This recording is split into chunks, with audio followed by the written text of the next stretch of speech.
దీపం వెలిగించడం, దీపానికి ఆరాధన చేయడం, దీపాన్ని దానం చేయడం అనేటటువంటి దానికి అంత శక్తి. అందుకే దీపం ఏది ఇవ్వగలదు అని అడిగితే అసలు దీపము వలన సమస్తము సాధ్యమే, ఇది అది అని లేదు. దీపేన సాధ్యతే సర్వం అన్నారు. సంధ్యాదీపం నమోస్తుతే. సంధ్య అంటే రెండిటి సంధికి సంధ్య అని పేరు. చీకటి వెళ్ళి పగలొస్తోంది, ఉదయవేళ సంధ్య. పగలు వెళ్ళిపోయి రాత్రి వస్తోంది, ప్రదోషవేళ.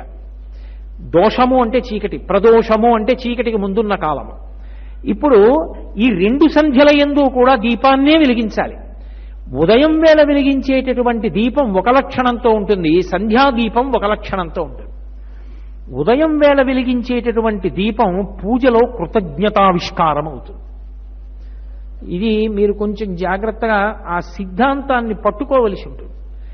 మీకు